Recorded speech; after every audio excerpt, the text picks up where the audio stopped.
हाँ जी, सभी को नमस्ते और आप सबका एक बार फिर से स्वागत है आज के इस यूट्यूब लाइव में। और आज फिर से हम एक बार जो क्रिश्चियनिटी का इतिहास है, उसी को डिस्कस करने वाले हैं। अभी तक जो पिछले 2 हमने कड़ियाँ इसमें डिस्कस की हैं सीरीज़ में, उसमें मैंने बताया कि किस तरह से जो इंक्विजिशन का ट्राइब्यूनल था, उसे यूज़ किया जा रहा था टॉर्चर करने के लिए, लोगों को डराने के लिए, धमकाने के लिए और उन्हें क्रिश्चियन बनाने के लिए।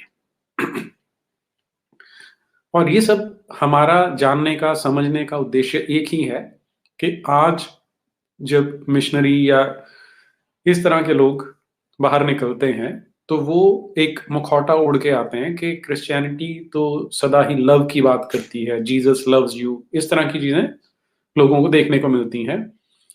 लेकिन जो असली चेहरा है, वो दिखाई नहीं देता क्रिश्चियनिटी का।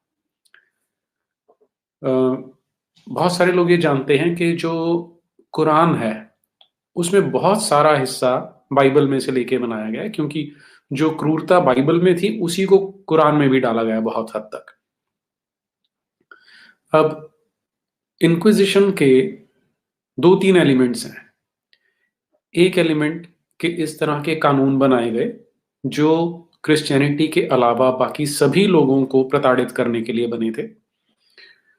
दूसरा, जो इस ट्राइब्यूनल के हाथ में फँस जाते थे, उन्हें टॉर्चर किया जाता था ताकि उनसे, और इस जो हिस्टोरियंस हैं जिन्होंने इन टॉर्चर चैम्बर्स को देखा है, जो उस समय के हिस्टोरियन हैं, उनका ये कहना है कि अगर इंक्विजिशन के हाथ जो लोग लग जाते थे, उनके साथ जो अत्याचार किए जाते थे, वो अगर ये चर्च के ऑफिशियल्स जो वो अत्याचार करने वाले होते थे, उनके साथ किए जाते, तो वो भी हर उस चीज़ को मानने को तैयार हो जाते, जो क्राइम उन्होंने कभी नहीं किया था, वो भी मानने को तैयार हो जाते। इसका एक एग्ज़ाम्पल देता हूँ मैं। पिछली एपिसोड में मैंने आपको दिखाया था कि द गोवा इंक्विजिशन नाम की एक पुस्तक है, अनंत प्रायोलकर जी ने लिखी है। उसे सबको पढ़ना चाहिए, ज़रूर पढ़ें उसे। उसमें उन्होंने जो उस समय के जो पुर्तगाल सरकार के डॉक्यूमेंट्स थे, उनके आधार पर ही सारा कुछ उस किताब में दिया है। उसमें वो जब टॉर्चर के इंसिडेंट्स बता रहे हैं, तो उसमें स्पेशली एक लेडी का रेफरेंस आता है, जिस पे टॉर्चर किया जाना था। वाटर टॉर्चर, जो मैंने आपको दिखाया था कि किस तरह से एक व्यक्ति को लिटा दिया जाता था, फिर उसके मुँह में ज़बरदस्ती पानी या यूरिन इस तरह की चीज़ें डाली जाती थी, तो उससे कुछ भी कन्फेस कराया जा सकता था। तो ये सारा जो प्रोसेस होता था, उसे रिकॉर्ड करने के लिए साथ में एक, जिसे आप आज की भाषा में स्टेनो कह सकते हैं, वो खड़ा होता था। तो वो उसकी जो भी वो महिला बोल रही है, उस सबको रिकॉर्ड करता जा रहा है। और वो जैसे-जैसे टॉर्चर बढ़ता जा रहा है, वो लेडी उनसे माफ़ी माँग रही है कि आप मुझे माफ़ कर दो। आप मुझे बताओ कि आप जो चाहते हो, जो आप कहते हो कि मैंने क्राइम किया है, मैं उसको मानने को तैयार हूँ, मैं उसे कन्फेस कर सकती हूँ। तो ये हालत थी, या इस हद तक ये टॉर्चर किए जाते थे। तो वही इतिहासकारों का कहना है कि ये अगर अगर यही टॉर्चर चर्च के ऑफिशियल्स पर भी किए जाते, तो भी उनसे जो कुछ कबूल करवाना होता था, वो करवाया जा सकता था। अब आप इसकी कल्पना करके देखिए कि अगर इस तरह के लोग आपके घर के आस-पास, आपके दफ्तर के आस-पास घूम रहे हैं, जिनके बारे में पता है कि वो इंक्विजिशन के ऑफिशियल्स हैं, या आपको पता है कि कोई भी आपकी चुगली उनको लगा सकता है, तो आपके मन में एक दहशत बैठी होगी। ये जो किताब मैं आपसे बता रहा हूँ, उसमें अनंत प्रायोलकर बताते हैं कि जब इंक्विजिशन गोवा में ऑफिशियली खत्म हुआ था सन 1812 में, उसके खत्म होने के कई वर्ष बाद कुछ इतिहासकार आए यहाँ पर जानने के लिए, उसके बारे में समझने के लिए। तो एक बहुत बड़ी सी बिल्डिंग थी, जिसमें सारे टॉर्चर किए जाते थे इंक्विजिशन वाले। तो अब इंक्विजिशन तो ये जो हिस्टोरियन है, जो इतिहासकार हैं, वो पहुंचे और वो आसपास के लोगों से पूछने लगे कि कहाँ है वो बिल्डिंग। तो लोगों में तब भी इतनी हिम्मत नहीं होती थी कि उस बिल्डिंग की ओर देख भी पाते। वो बिना देखे इशारे से बता देते थे कि ये वो बिल्डिंग है। तो इससे आप समझ सकते हैं कि किस तरह की दहशत का माहौल इंक्विजिशन ने बनाया हुआ था। और ये केवल गोवा या इसके आसपास नहीं था, जहां जहां पर क्रिश्चियनिटी थी वहां वहां पर यही हालत थी। जहां इंक्विजिशन की ज्यूरिसडिक्शन जाती थी वहां सब जगह पे यही हालत थी। और इस हालत का जो आम लोगों पर असर पड़ता था, आज मैं वो डिस्कस करना चाहता हूं, क्योंकि बहुत से लोग आज भी ये क्वेश्चन पूछते हैं कि क्या हो जाएगा अगर क्रिश्चियनिटी फैलती है, क्या हो जाएगा अगर क्रिश्चियन बन जाते हैं। तो उसका आंसर वैसे हमने पहले 2-3 बार डिस्कस किया है कि ये भी एक टोटलिटेरियन आइडियोलॉजी है जो जीवन के हर पहलू पे, हर पक्ष पे कब्जा करना चाहती है, मॉरल पुलिसिंग करना चाहती है। और उसके लिए जो लोग नियुक्त किए जाएंगे वो कैसे हैं, आज हम उन्हें समझने की कोशिश करेंगे। मैंने यहाँ जो पिन्ड कमेंट है, पिन किया हुआ कमेंट है, उसमें मैंने एक किताब का लिंक दिया है, आप उसे डाउनलोड कर सकते हैं, पीडीएफ है उस किताब का। इस किताब का नाम है अ मास्टर की टू पोपरी। ये लगभग 300 साल, 300-400 साल पहले एक क्रिश्चियन फादर ने लिखी थी, जिनका नाम था एंथनी गेविन। और उन्होंने बताया था, अब इसके बारे में चर्चा करने से पहले, आप अगर आज समाचार पत्रों को या थोड़ा सा भी विदेशी मीडिया को फॉलो करते हैं, तो आपको देखने को, सुनने को मिलेगा कि चर्च में बहुत ज़्यादा सेक्स स्कैंडल्स होते हैं, कि जो प्रीस्ट हैं वो किस तरह से महिलाओं को, नन्स को, बच्चों को अपना शिकार बनाते हैं। हमारे देश में भी बहुत चल रहा है। पंजाब में जलंधर से लेकर वो जो फेमस केस हुआ था नन का, केरल तक चले जाइए, सब जगह पर आपको वही गंदगी देखने को, सुनने को मिलती है। और ये केवल हमारे देश में नहीं है, ये संसार भर में हो रहा है। और ये ऐसा भी नहीं है कि अब होना शुरू हुआ है, ये पहले से हो रहा है। और उसी का एग्जाम्पल आपको मिलेगा इस किताब में, जो मैंने पिन कमेंट में आपको लिंक दिया है। इसमें ये कैथोलिक चर्च का एक फादर था, उसने इस किताब को लिखा है और उसने इसमें कुछ केसेस डाले हैं, केस स्टडी डाली है कि उस समय क्योंकि इंक्विजिशन फैला हुआ था, इंक्विजिशन चलता था, तो उसी समय का घटनाक्रम है ये। तो आज मैं उन्हीं में से कुछ केसेस आपके साथ शेयर करने वाला हूं। इस किताब का जो पेज नंबर 36 है, मैं सीधा यहाँ पे आ गया हूँ। यहाँ पर एक महिला का केस है जो मैं आज आपके साथ सबसे पहले जिसकी चर्चा करने वाला हूँ। इसकी कन्फेशन शुरू होती है बहुत पहले, शायद 24-25 नंबर पेज से शुरू हो जाती है। तो पहले थोड़ी उसकी बैकग्राउंड है, तो क्योंकि मैं थोड़ा सीमित रखना चाहता हूँ अपनी इस वीडियो को, इसलिए मैं बैकग्राउंड ज़्यादा डिटेल में नहीं बताऊंगा। लेकिन कन्फेशन का सिस्टम हम एक बार समझ लेते हैं। आप में से कुछ लोगों ने फिल्मों में शायद देखा होगा कि चर्च में एंटर करते हैं, जो कैथोलिक चर्चेज हैं, उनमें एक बॉक्स बना होता है जिसे कन्फेशन बॉक्स कहा जाता है। वहां पर व्यक्ति जाता है, दीवार के दूसरी ओर जो फादर है वो बैठा होता है। जब मैं छोटा था मैंने तो बहुत फिल्मों में देखा, स्पेशली अमर अकबर एंथनी नाम की फिल्म थी, एक आखिरी रास्ता नाम की फिल्म थी, इनमें इसे मैं देखा है, आपने भी कईयों ने देखा होगा। अब ये जो कन्फेशन का सिस्टम है, ये बहुत ही ऑर्गेनाइज्ड, इंस्टीट्यूशनलाइज्ड सिस्टम था, अभी भी है, कि हर साल क्रिश्चियन को, जो भी रोमन कैथोलिक चर्च को मानता है, उसे कन्फेस करना पड़ता है कि उस साल भर में उसने क्या क्या जुर्म किए हैं, उन्हें कबूल करने पड़ते हैं। अब हम जैसे लोगों को ये अटपटा लग सकता है कि कोई क्यों कन्फेस करेगा, लेकिन इसको किस तरह से कल्टीवेट किया जाता है उसके बारे में भी एंथनी गेविन अपनी इस किताब में बताते हैं।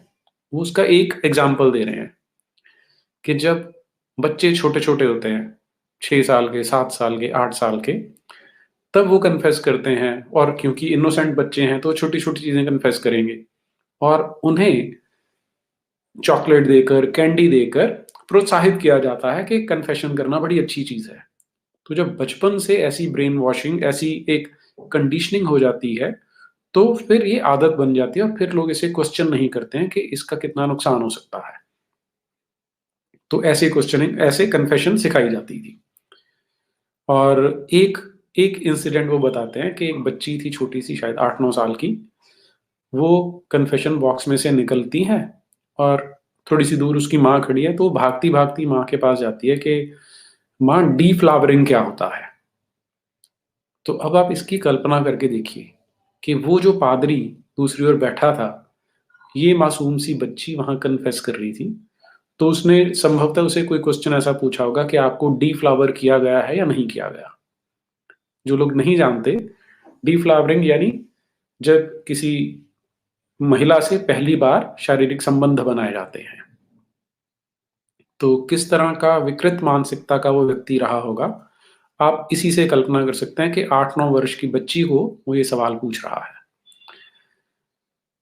अब ये तो है कि किस तरह से कन्फेशन को सिस्टमैटाइज़ करके, ऑर्गेनाइज़ करके लोगों के मन में बिठाया जाता था कि आपको इसे करना है और अगर आप नहीं करते हैं तो उसकी बहुत सज़ा मिलती थी।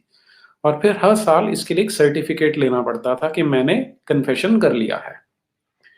तो आज मैं जो आपके साथ ये केस डिस्कस करने लगा हूँ, उस केस में उन्होंने जो महिला का नाम रखा है, वो मेरी नाम रखा है इसका।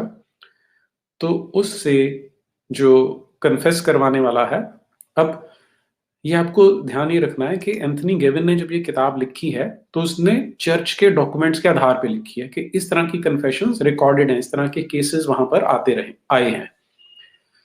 तो वो इस लेडी के बारे में बताता है कि वो एक फादर के पास जाती है कन्फेस करने के लिए। तो उन्हें बताती है कि उनके पड़ोस में कोई व्यक्ति रहता था, जो फ़ौज में था और उसके साथ इसके शारीरिक संबंध स्थापित हो गए और उनकी जो साँझी दीवार थी, उसमें नीचे उन्होंने एक छेद कर रखा था और उस छेद में से कोई एक दूसरे के कमरे में जाता था और इस तरह से इनके संबंध बन गए। तो कुछ समय बाद ये जो महिला थी, इसकी एक नौकरानी थी।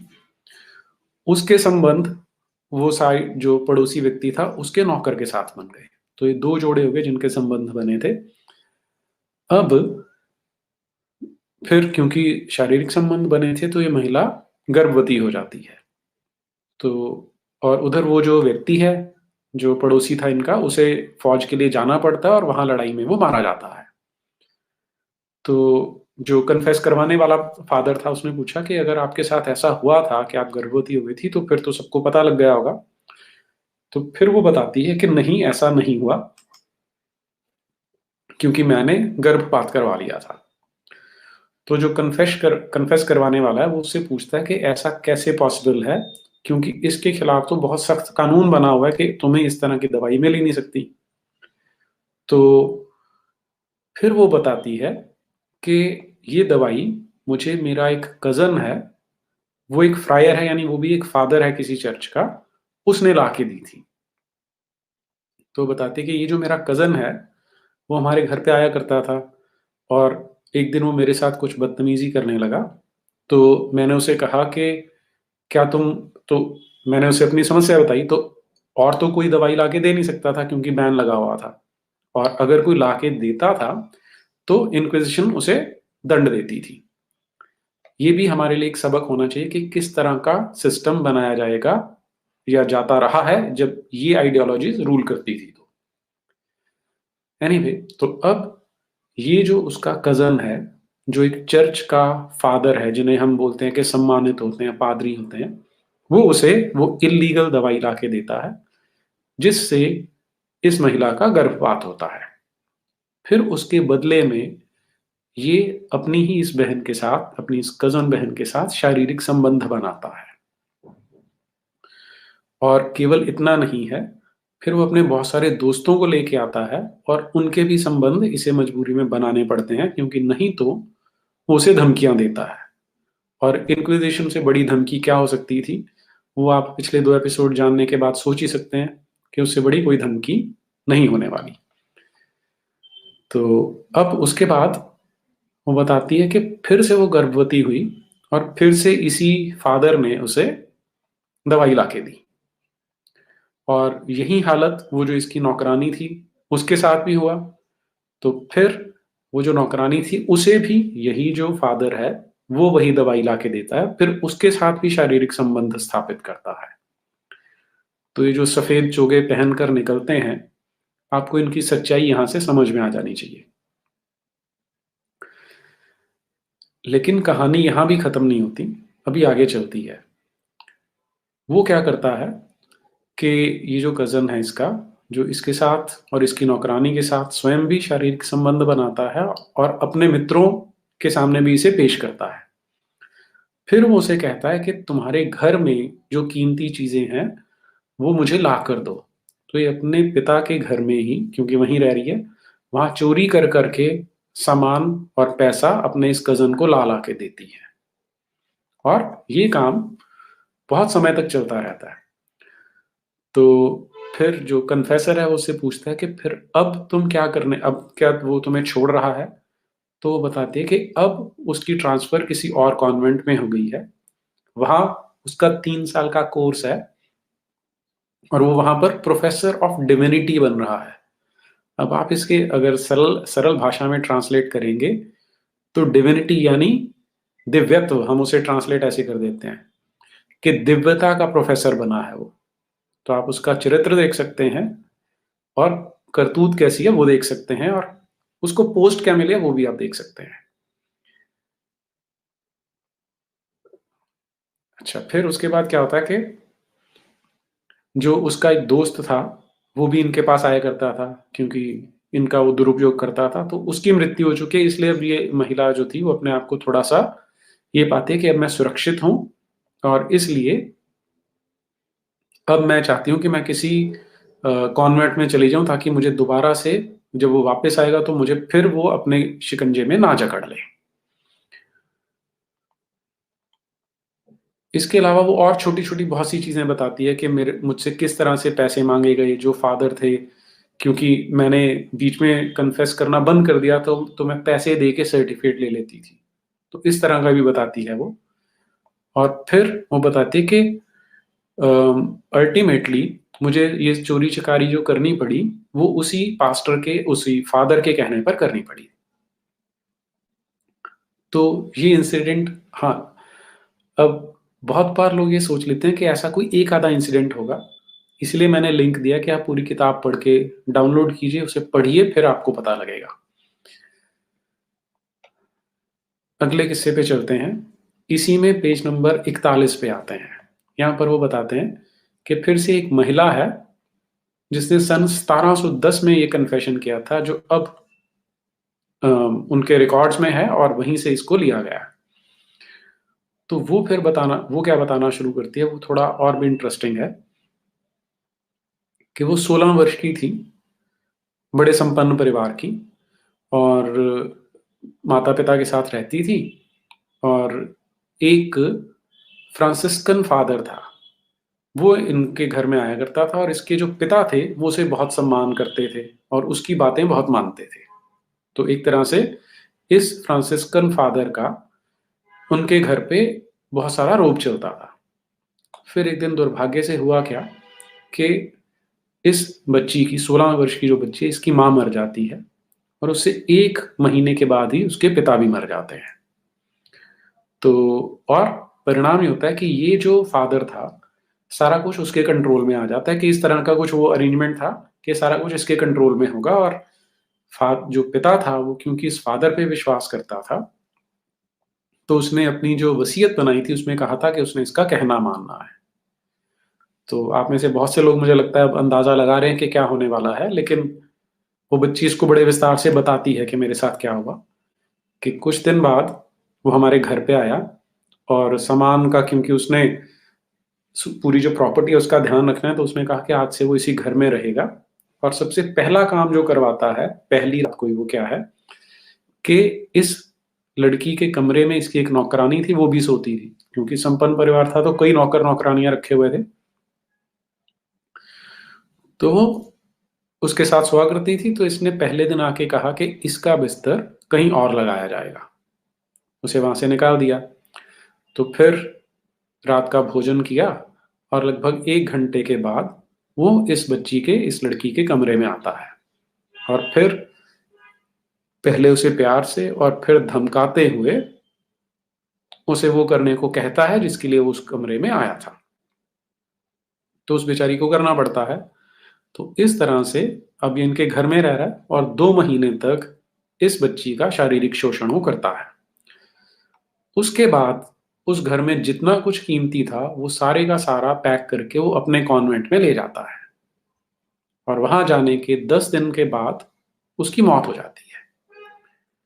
तो अब परिणाम यह है कि 16 वर्ष की बच्ची है, जिसके पास अब कुछ भी नहीं बचा है, क्योंकि वो सारा कुछ वो लूट के ले जा चुका है और वो मर चुका है। तो अब क्या होता है कि इनके आसपास कोई एक आर्मी ऑफिसर रहता है, उसके साथ इसके संबंध स्थापित होते हैं, तो ये उसके साथ रहना शुरू कर देती है। लेकिन फिर वो बॉर्डर पे जाता है लड़ने के लिए और वहां उसकी मौत हो जाती है। तो अब इसे लगता है कि मेरा जीवन तो तबाह हो रहा है। तो ये हल निकालती है कि मैं अब इसमें क्या करूं, तो एक कन्फेस करने के लिए एक फादर के पास पहुंच जाती है। तो जब ये कन्फेस करती है तो फादर उससे पूछता है कि तुम कहाँ से हो। एज पर रूल्स तो इनको पूछना अलाउड नहीं होता, लेकिन क्योंकि वो बच्ची थी वो उससे पूछ लेता है। तो फिर वो कहता है कि मैं तेरी जितनी मुसीबतें, मैं तुझे उनमें से छुटकारा दिलाऊंगा, और वो इनके घर पहुंच जाता है। अब ये जो 2 वर्ष तक एक सैनिक के साथ, एक फौजी के साथ रही थी, तो उस फौजी ने इसे कुछ धन भी दिया था, कुछ गहने भी दिए हुए थे।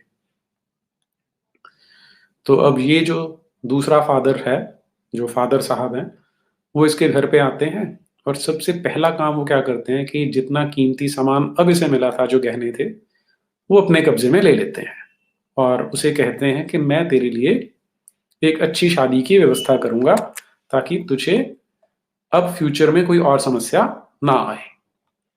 तो ये मरता क्या ना करता, क्या स्थिति है, क्योंकि एक विवश सी बच्ची है, तो उसकी बात मान जाती है। फिर वो अगले दिन उनके घर में आता है। अब आप सोच सकते हैं कि वो क्या करेगा। तो उसे कहता है कि अब तुझे मेरी मर्जी के अकॉर्डिंग चलना पड़ेगा, और अगर तू नहीं चलेगी तो मैं तुझे इंक्विजिशन वालों के हवाले कर दूंगा।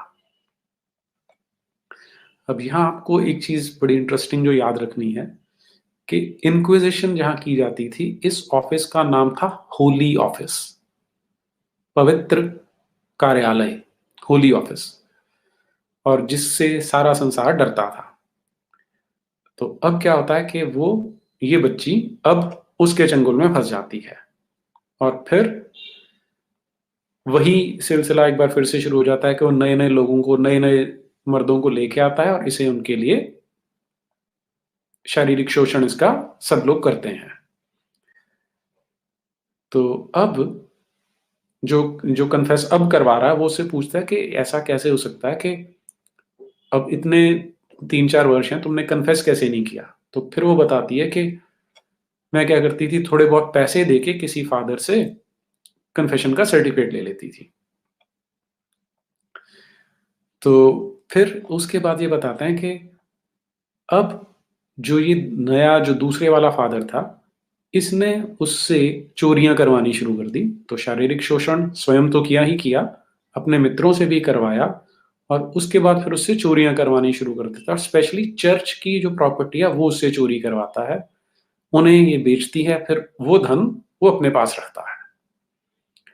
और चर्च में ही बहुत बार इसके साथ शारीरिक संबंध बनाए जाते हैं। तो ये मैं आपके साथ 2 केसेस थे जो शेयर करना चाहता था कि आप लोगों को इसके बारे में पता चले कि, और ये किताब ऐसे भरी पड़ी है। फिर उसके बाद विशेष बात क्या है कि अब अल्टीमेटली ये चर्च के डॉक्यूमेंट हैं, चर्च के रिकॉर्ड्स पे आया कि ऐसा कुछ होता रहा है। तो चर्च वालों ने अब सोचना था कि इनके साथ क्या किया जाए। तो चर्च वाले ये डिसाइड करते हैं कि जो ये महिला है, इसने बहुत गलत काम किया है, लेकिन और जो पादरी हैं उन्होंने भी गलत काम किया, जो फादर्स हैं उन्होंने भी गलत काम किए हैं। पर क्योंकि इससे जो हमारी रेपुटेशन है वो खराब हो सकती है, इसलिए हम इनको पब्लिक के लिए नहीं लाएंगे और ना ही उनको कोई दंड दिया जाएगा। तो ये आपको बताने के लिए सफिशिएंट होना चाहिए कि किस तरह का एक कल्ट है, किस तरह की विचारधारा है। अब आजकल कई लोग बोल देते हैं कि अब माहौल ऐसा बिगड़ गया है जिसके कारण कि जो चर्च में सेक्स स्कैंडल्स सामने आने लगे हैं। तो आज मेरा यहाँ पर आपको ये बताने का उद्देश्य केवल यही था कि आपको पता हो कि ये कोई नई चीज़ नहीं है चर्च में। जहाँ मानसिकता विकृत होती है, वहाँ पर शुरू से ही इस तरह के काम चले आ रहे हैं। जी। अब अगर आप में से किसी के प्रश्न हैं तो मैं ले सकता हूँ जी। जी हाँ, जितना पीडोफिलिया, जितना बच्चों का शोषण चर्च में किया जाता है और आप अगर ज़रा-सा भी खोल के देखेंगे अगर इंटरनेशनल मीडिया देखेंगे, नेशनल मीडिया देखेंगे, तो आपको पता लगेगा कि ये कोई नई चीज़ नहीं है और एक अकेला इंसिडेंट नहीं है, भरे पड़े हैं, पूरे पूरे इतिहास में भरे भरे पड़े हैं ऐसे इंसिडेंट्स।